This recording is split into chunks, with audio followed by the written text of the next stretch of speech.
Les extraordinaires, ce sont des femmes, des hommes, des inconnus anonymes que vous croisez tous les jours dans votre quotidien. Ils ne font pas la couverture des magazines et pourtant, parce qu'on peut tous faire bouger les lignes et changer les mentalités ensemble pour construire un monde plus humaniste, bienveillant et inclusif, où chacun peut trouver sa place et donner du sens au collectif. Alors, bienvenue dans l'entreprise du 21e siècle. Je m'appelle Loubna Méliane, je suis leader égalité pluralité chez OnePoint.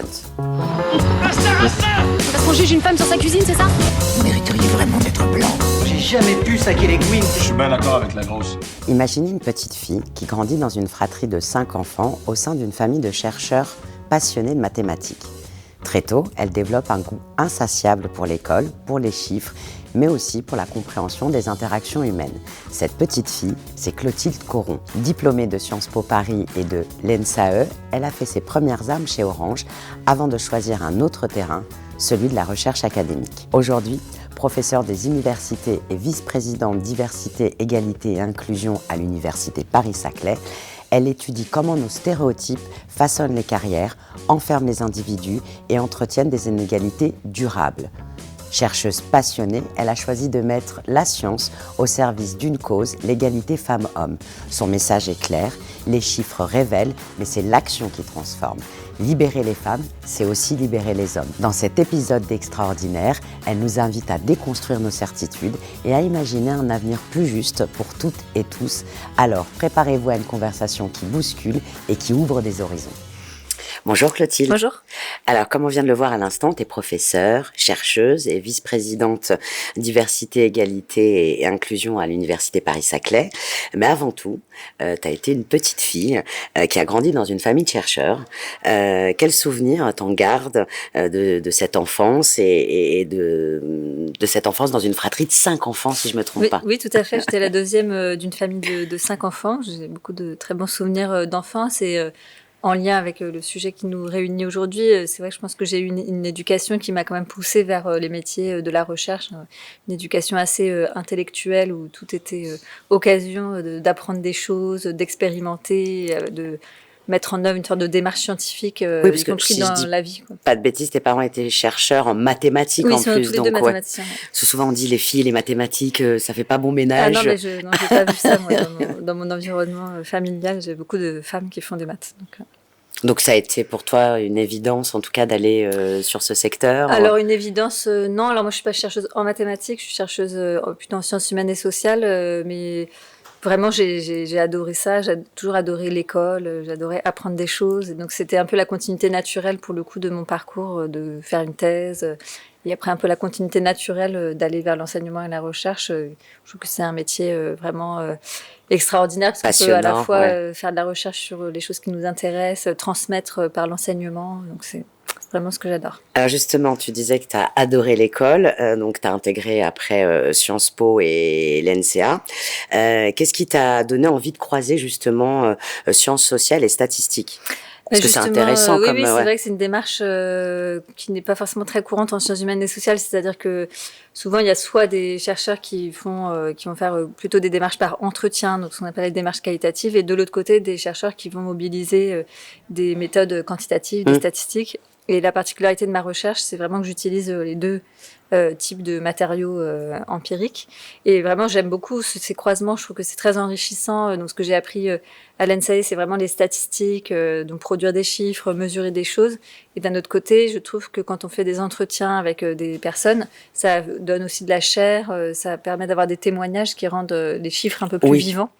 Mais en même temps, sur mes sujets de recherche, donc en l'occurrence les inégalités entre les femmes et les hommes, en fait, c'est important d'avoir les deux, parce que c'est important d'avoir des chiffres qui vont permettre de montrer, de factualiser les inégalités, parce qu'on parfois on est encore confronté à des personnes qui pensent qu'il n'y a plus d'inégalités, donc c'est important d'avoir les chiffres. La réalité dit autre chose. Les chiffres disent autre chose, donc les chiffres c'est toujours utile pour convaincre. Et en même temps, les témoignages, ça donne aussi du ça apporte quelque chose d'autre que les chiffres qui sont un peu froids. En fait, les chiffres ne donnent pas. Et puis les chiffres, c'est toujours des moyennes, donc ça ne rend pas compte de la richesse du vécu des personnes. Alors, avant d'aller dans le monde académique, tu as eu une expérience dans le privé, notamment chez Orange. Qu'est-ce que tu as appris de cette expérience et est-ce qu'aujourd'hui, cette expérience, elle t'accompagne dans le cadre de tes recherches?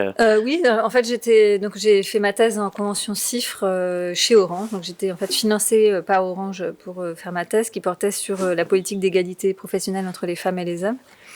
Et donc, ça m'a permis de constater que le monde de l'entreprise est un monde où il y a en fait beaucoup de personnes qui sont convaincues en fait sur les sujets d'égalité femmes-hommes et qui cherchent à mettre en place des choses. Donc, pas du tout parfois le regard qu'on peut avoir quand on est chercheur, où on a l'impression que les entreprises c'est uniquement le capitalisme, uniquement la recherche de profit. Et là, on voyait que, enfin en tout cas, je voyais qu'il y avait une volonté sur ces sujets-là, qui sont des sujets qui sont pas directement liés au profit de l'entreprise.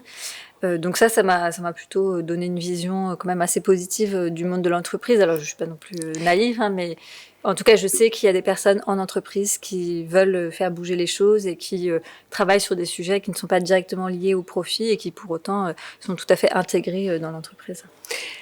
Alors, venons-en au cœur du sujet. Donc, ta thèse portait sur l'égalité femmes-hommes, un sujet qu'on t'a proposé et qui est devenu ton combat. À quel moment est née justement cette prise de conscience? Parce que tu n'allais pas du tout partir dans cette direction au point de départ. C'est assez étonnant quand on me connaît maintenant, parce que maintenant, vraiment, ça fait partie de ma personnalité hein, de travailler sur ce sujet et d'être très conscientisée sur ce sujet. Mais initialement, moi, comme j'avais fait ce parcours à l'ENSAE, donc avec plutôt des statistiques, à Sciences Po, j'avais fait le master ressources humaines, donc on avait fait des enquêtes par entretien. Donc moi, j'ai seulement dit que je voulais faire une thèse et que je voulais absolument faire des statistiques et faire des entretiens sur un sujet de politique RH, donc de ressources humaines. Et donc c'est là que quelqu'un m'a suggéré en fait de travailler sur les politiques d'égalité professionnelle entre les femmes et les hommes. Et tout de suite tu t'es dit moi, à l'époque j'ai dit pourquoi pas, ça a l'air intéressant. Et puis en fait par contre dès que j'ai commencé à travailler dessus, ça m'a vraiment passionnée. Et en fait je pense qu'on peut pas vraiment travailler sur ce sujet sans se passionner, parce que c'est un sujet, on voit bien que ça irrigue toutes les sphères de la société. Moi ça a vraiment changé ma vie de travailler sur ce sujet, ça a changé ma vie pour le meilleur, bon aussi pour le pire, parce que ça rend parfois un peu difficile, hein, il y a des choses qu'on voit plus de la même façon quand on travaille sur ce sujet-là. Par exemple Et ben, par exemple, dans les lectures qu'on peut faire, les films qu'on peut voir, on est beaucoup plus sensible et en fait, on voit les inégalités, on voit le sexisme, on voit les stéréotypes de genre, des choses qu'on voyait pas avant, en fait. Donc, parfois même, j'ai des discussions avec ma famille où je dis, mais en fait, ça, moi, je peux plus. Ce type de choses dans les films, ce type de représentation, je trouve ça choquant. Et ma famille, bon, ils ne le voient pas forcément. T'as un exemple concret comme ça de dernière discussion ou dernier truc qui t'a un peu choqué Mais oui, j'ai un exemple. Donc récemment, la série Netflix 100 ans de solitude qui est sortie. Moi, ce livre-là, je l'ai lu plusieurs fois. La première fois, je l'ai lu quand j'étais très jeune, mais j'ai adoré vraiment. En plus, j'adore le monde de l'Amérique latine, etc. Enfin, cette culture. J'ai adoré. Et puis, en fait, je l'ai relu après ma thèse. Et là, j'ai été frappée par le fait que dans ce livre, qui est un très beau livre, hein, je le critique pas, hein, mais tout est centré sur les relations hétérosexuelles entre les femmes et les hommes. Vraiment, tout est autour de ça. Donc, les femmes sont définies que par leur rapport avec les hommes aussi, mais un peu moins, finalement. Même s'il y a des très beaux rôles de femmes, hein, mais qui restent quand même toujours définis dans leur rapport avec les hommes. Dans la sphère familiale ou dans leur rapport aux hommes. Mais pas par rapport à leur avec les hommes. Mais pas par rapport à leur projection d'elles-mêmes ou leurs ambitions. Alors à la fin du livre, il y a des personnages un peu plus ambitieux, mais en tout cas qui restent toujours définis par leur relation amoureuse. Et ça m'a vraiment choquée en fait la deuxième fois que je l'ai lu, et ça m'a beaucoup choquée dans la série. Enfin choquée, c'est un bien grand mot, mais en tout cas ça m'a dérangée, ça m'a interpellée. Et quand j'en ai parlé avec ma famille, ils voyaient pas la même chose que moi, enfin, ou alors ils étaient moins sensibles à ça. Voilà, ça c'est un exemple parmi d'autres, hein, parce que pareil, les livres de Romain Gary, que j'aime beaucoup par ailleurs. Oui, j'adore, c'est un de mes auteurs préférés. Et sa description des femmes, c'est très souvent, ça passe que par le physique. Je vais le relire, ça fait longtemps. J'aurais peut-être la même réaction. Le portrait de sa mère, c'est un peu différent, mais il y a dans d'autres livres où il parle de ses relations avec les femmes, des femmes qui sont décrites vraiment uniquement par leur apparence physique. Bon, la dernière fois que j'ai lu un livre de Romain Gary, j'ai été un peu gênée aussi par ça. C'est des exemples parmi d'autres, mais ça peut être aussi les publicités dans la rue. Tout est imprégné de ça, de représentations genrées dont je sais qu'elles sont différentes. en fonction du genre, en fait. Alors, tu dis, je ne fais pas de la recherche parce que je suis militante, mais je suis militante parce que je fais de la recherche. Qu'est-ce que tu veux dire? En fait, on a souvent la critique quand on travaille sur ces sujets-là, liés au genre ou liés à d'autres sujets sociétaux. Les gens qui nous disent, mais c'est pas de la recherche, c'est du militantisme, ou vous mettez trop de militantisme Ça décrédibilise dans vos recherches, même et donc un ça peu, décrédibilise un peu la démarche de recherche. Et moi, c'est pas du tout ça que j'ai vécu dans ma vie de chercheuse. J'ai fait de la recherche sur ce sujet sans avoir comme je le disais, hein, sans avoir beaucoup forcément de conviction, en tout cas d'engagement sur le sujet. Mais le fait de faire la recherche sur le sujet, ça m'a donné des convictions et ça m'a rendue militante, parce qu'en fait, on ne peut pas faire de la recherche sur ce sujet. Ça veut dire mesurer des inégalités, ça veut dire voir dans des témoignages que des femmes, elles sont pas dans les mêmes conditions que les hommes. Et il faut, la recherche, ça nous met face à ça. Donc on ne peut pas vraiment faire de la recherche sur ce sujet sans se dire qu'il faut agir. Et se dire qu'il faut agir, c'est quand même un des fondements du militantisme.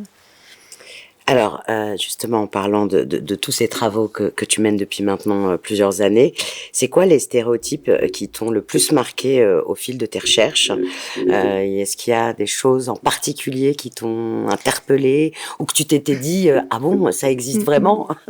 Oui, alors ou pas, peut-être. Oui, c'est une bonne question. Ce qui m'a frappée, il y a plusieurs choses qui m'ont frappée dans mes recherches. Alors, une première chose, c'est que j'ai travaillé sur donc justement les stéréotypes de genre. En Europe, il y a des enquêtes en fait qui permettent de mesurer les stéréotypes de genre conscients, c'est-à-dire ce que les personnes déclarent consciemment. Et en fait, donc il y a une enquête qui a été menée en 2017 et les stéréotypes sont très élevés. Il y a quasiment la moitié des Européens qui pensent que les femmes veulent avant tout avoir des enfants et que le travail c'est moins important pour elles, par exemple. D'accord. En fait, ça m'a frappée parce que je pensais pas que ce soit des Européens, aussi... c'est énorme. Oui, je ne pensais pas que ce serait aussi élevé. Sachant que, et c'est l'autre chose qui m'a frappée, que ces stéréotypes conscients, c'est que la face extérieure de l'iceberg, parce qu'en fait, on a beaucoup de stéréotypes inconscients, les complètement, biais inconscients. Donc même des personnes... Majoritairement, même, ils sont plutôt inconscients. C'est ça. Donc même des personnes qui ne déclarent pas de biais, en ont. Et donc, quand on dit qu'il y a 50% des Européens qui ont déjà des stéréotypes conscients, on se dit que l'inconscient, ça doit être encore plus élevé. Et je pense que... Moi, j'avais lu des recherches, notamment en psychologie, sur ces biais inconscients, la manière dont ça va jouer, par exemple, sur le recrutement, même chez des recruteuses, femmes, même chez des recruteurs, qui disent qu'ils n'ont aucun stéréotype. En fait, ça joue quand même sur leurs décisions sans qu'ils en aient conscience. Et ça, c'est quelque chose d'assez frappant, parce que c'est vraiment le cerveau humain qui nous joue des tours un peu sans qu'on le veuille. Sans qu'on s'en rende compte, c'est ça. Et ça, je trouve que c'est assez frappant. Ouais. Alors, dans tes travaux, justement, tu montres que les inégalités se fabriquent très tôt, dès l'enfance.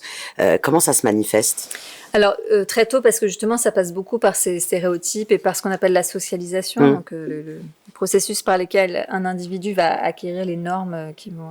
Et le les suivre règles, jusqu'à... Et qui vont le suivre, voilà. Et c'est très important, la socialisation, parce que c'est ça qui nous permet de vivre... en société, mais la socialisation, elle est genrée, c'est-à-dire que dans nos sociétés, en France, mais dans les sociétés occidentales, les garçons et les filles ne sont pas socialisés de la même façon. Donc on va en fait apprendre aux garçons certains comportements et aux filles d'autres comportements. Par exemple ? Et par exemple, alors la socialisation, ça passe par plein de choses. C'est la culture, les livres, ça peut être la manière dont les enseignants réagissent. Donc par exemple, on sait que les enseignants réagissent pas de la même façon quand un garçon bavarde ou quand une fille bavarde en classe. Donc finalement, la fille va plus apprendre à être sage et le garçon va plus apprendre à pouvoir être agité et peut-être à parler en classe. Et à parler en public après. Et donc après, à prendre plus de place dans l'espace public, tout effectivement. À fait. Ou pareil, les parents ne réagissent pas de la même façon quand un garçon tombe, quand une fille tombe, quand un garçon pleure, quand une fille pleure. Et donc ça, c'est intériorisé vraiment très très tôt par les enfants. Il y a des expériences... dès la maternelle? Oui, dès la maternelle. Ouais. Il y a aussi des expériences qui montrent par exemple que des adultes ne jouent pas de la même façon avec les enfants, même des enfants tout petits, 12 mois, 18 mois. Les adultes ne jouent pas de la même façon avec des enfants, mais inconsciemment. Si l'enfant est une fille ou un garçon. Comment on peut ne pas jouer de la même façon avec une fille et un garçon ? Il y a une expérience qui montre, par exemple... Je suis très intriguée parce que je me dis, drôle, moi j'ai eu fait, des filles, donc je sais pas, je me rends pas compte. Non, c'est une expérience où ils ont, enfin une expérience, je sais pas si c'est scientifique, mais il y a une vidéo sur ça où c'est une expérience de la BBC. Ils ont pris des petites filles, des petits garçons de 18 mois, il me semble, ou 12 mois, enfin très petits. Et ils ont changé les habits et ils ont demandé à des volontaires adultes de jouer avec eux. Et donc ils ont changé les habits en faisant semblant que, par exemple, que les garçons étaient des filles et les filles des garçons. Donc Sophie est devenue Édouard, etc. Et en fait, un volontaire arrive, adulte, femme ou homme, va jouer avec un enfant dont il pense que c'est Édouard, alors qu'en fait c'est Sophie. Et en fait, dans les jouets, il y a plein de jouets autour, il va donner plutôt des jouets de garçons, entre guillemets. Et quand l'adulte est interrogé, on lui demande, mais comment vous avez fait pour jouer ? Il dit, j'ai eu l'impression que ce qu'il préférait, c'était le puzzle et la voiture. Donc, des jouets plutôt de garçons. Alors qu'il s'avère que c'était une fille. Et après, quand on dit, mais en fait, si je vous dis que c'est pas Édouard, c'est Sophie, et ils sont tous hyper étonnés et ils disent, ah oui, je me rendais pas compte, en fait, c'est moi qui ai influencé l'enfant dans ses jouets. L'adulte s'en était pas rendu compte, il s'était pas rendu compte qu'en fait, il supposait chez l'enfant certains goûts qui, en fait, n'étaient sans doute pas existants. T'insistes sur l'idée que les hommes souffrent aussi de ces normes. En quoi les stéréotypes masculins sont-ils une cage dorée ? On parle beaucoup de masculinistes en ce moment. Et il y a eu un débat parlementaire, la commission. On a vu quelques florilèges. C'est intéressant de dire qu'eux aussi ils souffrent et que. Oui, je pense que c'est important de le dire parce que les stéréotypes de genre, ça concerne pas que les femmes. Il y a des stéréotypes de genre, en fait, sur les deux genres, donc à la fois sur les femmes et sur les hommes. Donc les hommes, ils sont pas censés beaucoup montrer leurs émotions. Non, doivent être virils. Ils sont censés être virils. Ils sont censés s'occuper de la famille, gagner de l'argent. Et même des jeunes, dans un rapport du Haut Conseil à l'égalité, le rapport sur le sexisme, il y a beaucoup de jeunes qui pensaient que pour être viril, il fallait être un peu violent. Oui, tout à fait. Ça, on a été très, très choqués par ces chiffres. Et puis, le pourcentage est quand même assez élevé. Le pourcentage est élevé. Et donc, ça enferme aussi les hommes, en fait, parce que ça leur donne une certaine vision de la masculinité, de la virilité. Donc, avec l'impression qu'ils doivent se conformer à ces normes. Alors après, comme tu le disais, c'est une cage dorée quand même en or par rapport à celle des femmes qui est pas tout à fait en or. Parce que ce qu'on apprend aux hommes, c'est quand même l'autonomie économique, qu'ils doivent gagner de l'argent pour subvenir aux besoins. Alors ça, c'est une cage parce que un homme qui voudrait faire autre chose, qui voudrait être père au foyer, ça va être difficile pour lui, il va être mal considéré, plus mal considéré qu'une femme au foyer. Mais en même temps, il a l'autonomie économique, donc c'est une cage dorée. Et pareil, un homme qui pense qu'il faut être violent pour être viril, c'est pas bien pour lui parce que sans doute que il y a des hommes qui aimeraient bien être très doux, etc. Mais de fait, finalement, les personnes qui en souffrent le plus, ce sont les femmes qui vont être victimes de violences. Donc une cage, parce qu'elle les enferme, mais dorée parce qu'elle les place dans une position quand même de domination dans la société. T'as une phrase que tu utilises qui dit « on ne peut plus ne plus le voir, excuse-moi ». Qu'est-ce que tu veux dire par là ? Je pense qu'aujourd'hui, en tout cas, moi, quand je travaille sur ces sujets-là, je ne peux plus ne plus voir que tout dans notre société est imprégné, en fait, par cette position de domination, quand même, des hommes, par ces stéréotypes de genre, par ces représentations genrées, par le fait que finalement les femmes et les hommes n'ont pas la même place dans la société. On n'attend pas la même chose des femmes et des hommes, et les femmes et les hommes ne se comportent pas de la même façon parce qu'on n'attend pas les mêmes choses. Et ça, c'est quelque chose qui me frappe vraiment, comme je disais, au quotidien, dans mes lectures, quand je marche dans la rue avec les publicités, dans ma consommation culturelle de films, par exemple, ou même dans mes interactions avec d'autres personnes. Je vois bien qu'il y a certaines attentes à l'égard des femmes qui ne sont pas forcément les mêmes à l'égard des hommes, et que les femmes qui ne correspondent pas à ces attentes genrées, d'une certaine manière, elles vont toujours être pénalisées. C'est-à-dire qu'on va forcément ne pas dire les mêmes choses d'une femme qui, est ambitieuse, par exemple, et d'un homme qui est ambitieux. On voit bien le discours n'est pas le même. Non, je suis d'accord, malheureusement. Alors, justement, on va rentrer un peu dans le vif du sujet. On va parler un peu des entreprises. Et justement, concrètement, quels sont les leviers que les entreprises ou les institutions peuvent activer pour réduire ces inégalités, puisque je sais que il y a la recherche, il y a tout ce travail de démonstration que tu fais, mais je sais que tu es aussi une femme d'action et que les leviers ils sont importants chez toi. Oui, bon, ce qu'il faut souligner, ce que je souligne dans ma recherche, c'est ce qu'on disait tout à l'heure, c'est que les inégalités, elles viennent aussi d'ailleurs, voilà, les stéréotypes de genre. La socialisation, c'est pas l'entreprise donc l'entreprise, elle récupère une situation qui est déjà inégalitaire. Mais en revanche, elle peut essayer d'œuvrer déjà pour lutter contre les stéréotypes de genre, par exemple en mettant en avant des parcours de femmes qui ont réussi ou qui sont allées dans des voies très masculinisées. Donc les rôles modèles, ça voilà, c'est important. Voilà, les rôles modèles, je pense que ça c'est déjà un levier d'action. Il y a aussi beaucoup d'entreprises qui mettent en place des politiques, par exemple, de mentorat. Donc, c'est un peu le même principe que les rôles modèles. Il y a aussi quand même un travail à faire de la part des entreprises sur tout ce qui est discrimination, où là, pour le coup, ça vient des entreprises. La discrimination à l'embauche, la discrimination salariale, ça existe encore. Alors, oui, je suis assez surprise. Oui. Parce qu'on a quand même sur il y a quelques secteurs d'activité où là, pour le coup, les filles ou les jeunes femmes ne se projettent pas dans ces secteurs. Et donc les entreprises ont besoin et se rendent compte qu'ils ont besoin des femmes, mais malgré tout, le sujet est encore... Oui. En fait, c'est ce qu'on disait tout à l'heure, c'est des biais inconscients. Je dis pas que les gens se disent consciemment, elle c'est une femme, donc je vais pas la prendre pour tel poste, mais les biais inconscients persistent. Et dans le recrutement, c'est sûr que ça joue. Alors, je sais pas, il y a moi j'ai travaillé avec un collègue sur l'intelligence artificielle, par exemple. Aujourd'hui, il y a beaucoup d'intelligence artificielle qui va être utilisée pour recruter. Oui, et puis elle a plein de biais, l'intelligence artificielle. Elle a plein de biais, mais bon, elle en a pas plus que elle a les mêmes que les êtres humains. En fait, exactement, tout à fait. On voit par exemple si on lui demande de produire des photos c'est en anglais worker, ouvrier ou ouvrière, enfin en anglais c'est non genré, elle met tous les stéréotypes de genre. On lui demande hôte de caisse, elle met que des femmes. On lui demande house worker, donc l'équivalent homme ou femme de ménage, elle met que des femmes. Alors que si on met l'équivalent de ouvrier ouvrière, elle met que des hommes. Donc elle produit que des photos d'hommes. Donc voilà, c'est un exemple de biais, mais il faut bien se dire que les êtres humains ont les mêmes biais, même sans en avoir conscience. Alors on peut mettre en place, en revanche, des choses qui vont essayer des dispositifs pour essayer de limiter l'impact de ces biais inconscients. Et par exemple, dans le cadre du recrutement, une manière de faire, c'est de faire en sorte que les personnes interagissent et échangent sur le choix qui est fait.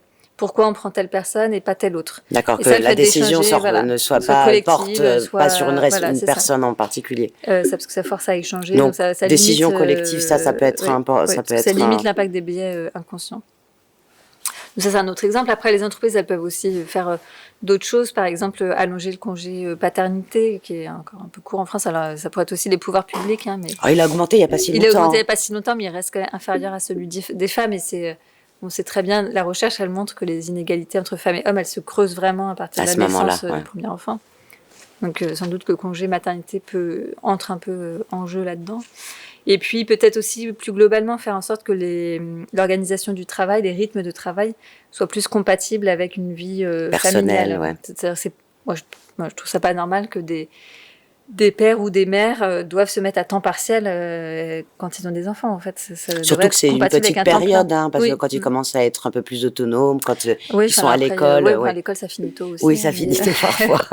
En tout cas, je pense que avoir une famille devrait être compatible avec le fait de travailler à temps plein, en termes salarial. En tout cas, alors, il y a des dispositifs... que certains pays développent, comme la semaine de 4 jours, qui me semble être une option assez intéressante, parce que ça permet de limiter d'améliorer l'équilibre vie privée et vie professionnelle, mais sans perdre dans le salaire, contrairement au temps partiel qui correspond à une perte salariale. Et c'est quel pays qui a décidé le Portugal a pas mal développé la semaine de 4 jours. Il y a pas mal d'expérimentations en ce moment sur le sujet. Alors, tu plaides pour que justement la vie personnelle ne soit plus dissociée de la vie professionnelle. Pourquoi c'est crucial d'accepter, d'en parler au travail de ton point de vue? Alors, c'est pas forcément plus dissocié, mais ce que je constate dans mes recherches, c'est que de fait, elle n'est pas dissociée. C'est-à-dire que la vie personnelle influe forcément sur la vie professionnelle. Ça, c'est une première chose. La deuxième chose, c'est que au travail, on parle beaucoup de la vie personnelle. La socialisation au travail, ça forcément, passe par le fait on partage avec nos collègues. Voilà. On parle de ses week-ends, on parle de ses vacances. De ses séparations. Voilà, c'est ça. Bon, c'est important, c'est ça qui crée du lien aussi. On ne peut pas parler uniquement de travail avec ses collègues. Et le problème, c'est qu'il y a des personnes qui peuvent avoir des caractéristiques un peu stigmatisées, et donc qui peuvent avoir peur de parler de certains sujets. Par exemple, des personnes aidantes, les salariés aidants peuvent avoir peur parler de ce sujet, les minorités sexuelles aussi. Et donc ça peut engendrer des difficultés de socialisation pour ces personnes. Donc ce pourquoi je plaide, c'est plutôt de se dire il faut que ça soit aussi anodin de parler de son week-end pour une personne aidante, pour une personne homosexuelle, que pour un homme hétérosexuel qui n'est pas aidant, en fait. C'est ça. Et ça, c'est encore compliqué. Ah, ça, c'est encore compliqué. Hein. Quand on regarde les chiffres, hein, on voit qu'il y a ça encore... ça dit quoi, les chiffres? Il y a encore un certain nombre, par exemple, de salariés lesbiennes et gays qui n'ont pas du tout révélé leur orientation sexuelle au travail. Et oui, il y a une forte invisibilité chez les femmes lesbiennes. Voilà. Ça allait être justement ma prochaine question. Et pareil chez les aidants, mais en fait, il faut bien se rendre compte que par exemple, pour une mère qui a un enfant en situation de handicap ou pour une salariée lesbienne, pour un salarié gay, ne pas parler de ça, ça veut dire ne pas du tout parler de sa vie privée. Parce qu'en fait, une personne, mettons, donc comme je le disais, un homme hétérosexuel qui n'a pas d'enfant en situation de handicap, pour lui, parler de son week-end, c'est anodin. Pour une salariée lesbienne, parler de son week-end, c'est pas anodin. Non, parce que ça veut dire... j'étais avec ma femme, ça veut dire je suis lesbienne, donc c'est pas anodin.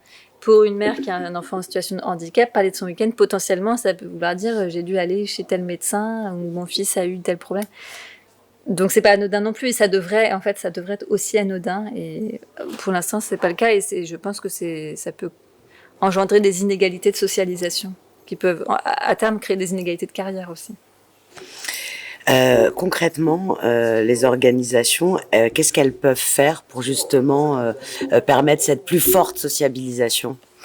En fait, je pense que les organisations, elles peuvent travailler sur cette question de la stigmatisation, essayer de limiter la stigmatisation, montrer que l'entreprise est un lieu ouvert et safe. Ouais, c'est quelque chose qui revient souvent dans les entretiens qui sont faits avec soit les minorités sexuelles, soit les personnes aidantes. Vouloir que l'environnement de travail soit un lieu safe où on peut justement parler de sa vie comme le fait une personne hétérosexuelle, comme le fait une personne qui a des enfants qui n'ont pas de problème de santé, par exemple. Hein. C'est des exemples parmi d'autres. Donc voilà, c'est faire du travail une safe place où on peut parler comme les autres de sa vie sans que ça crée de problème. Et est-ce que concrètement, qu'est-ce qu'on a mesuré l'impact que ça peut avoir justement d'être dans des entreprises où on se sent soi-même, on a la possibilité d'assumer sa singularité, sa différence. Oui, il y a des études qui ont montré que, par exemple, c'est pour essayer de convaincre les réfractaires. Non, mais oui, il y a des études qui ont montré que ces politiques-là, en fait, elles permettent aux salariés concernés, donc comme je le disais, les minorités sexuelles, les salariés aidants, mais ça peut être aussi les personnes qui ont un handicap invisible. C'est 80% des handicaps sont invisibles, exactement, donc on les voit pas, mais... En fait, il y a quand même pas mal de personnes concernées par cette possible stigmatisation. Et il y a des études qui ont montré que ça améliore l'engagement, ça améliore la performance, ça améliore les relations avec les collègues, ça améliore le sentiment d'authenticité au travail. Et pour moi, c'est un peu ça l'inclusion, c'est faire en sorte que les gens puissent être eux-mêmes au travail.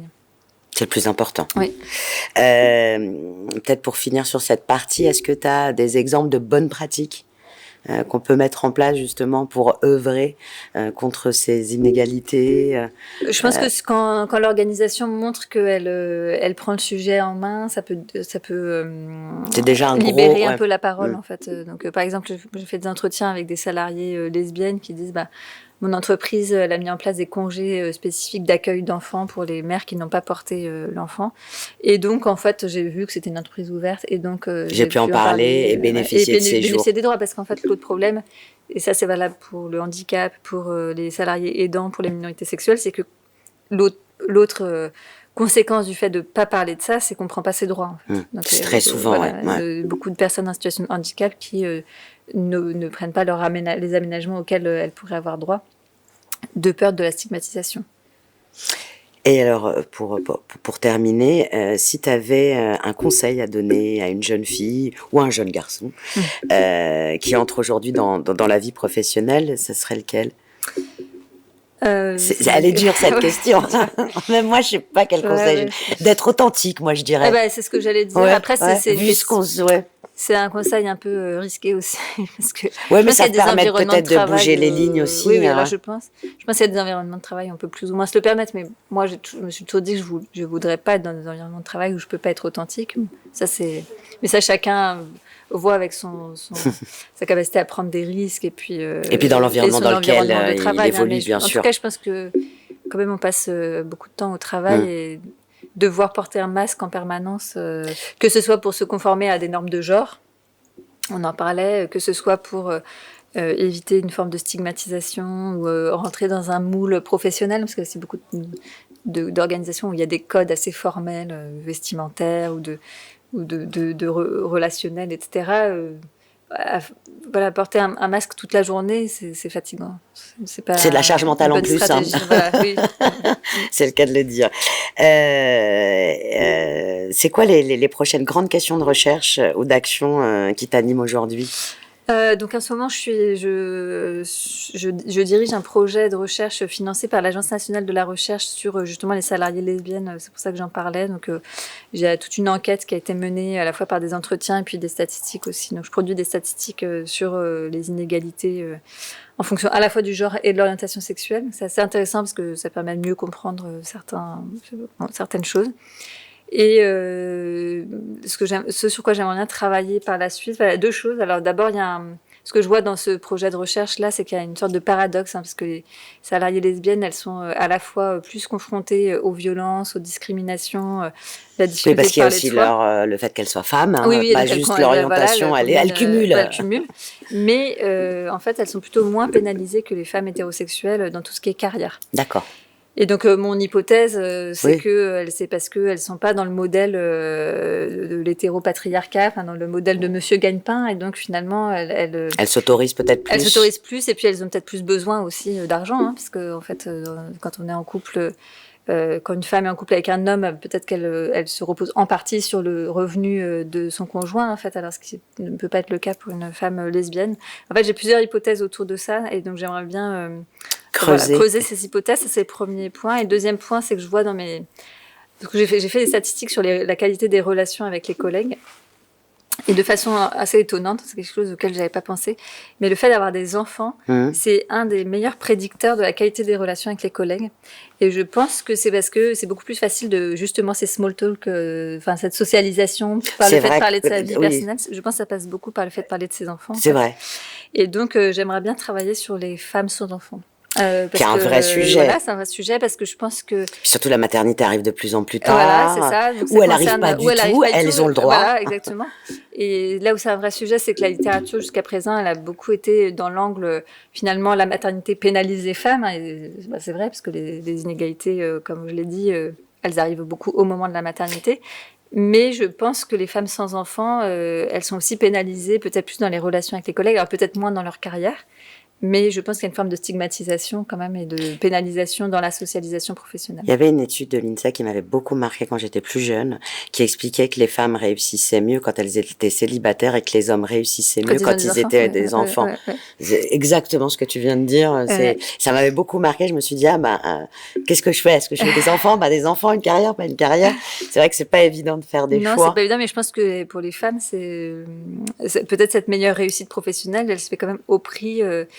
quand même, je pense, de moins bonnes relations avec les collègues, par exemple. Donc, j'aimerais bien travailler sur ça, ce paradoxe, en fait, du fait de à la fois avoir une moins bonne socialisation avec les collègues et en même temps une meilleure carrière, et voir ce que les entreprises pourraient faire, finalement, pour essayer de faire en sorte que les femmes qui n'ont pas d'enfants, soit parce qu'elles n'ont pas envie, soit parce qu'elles ne peuvent pas, il peut y avoir plein de raisons pour lesquelles une femme n'a pas d'enfants, qu'elles ne soient pas stigmatisées, qu'elles ne soient pas pénalisées, et que ce ne soit pas un sujet, en fait.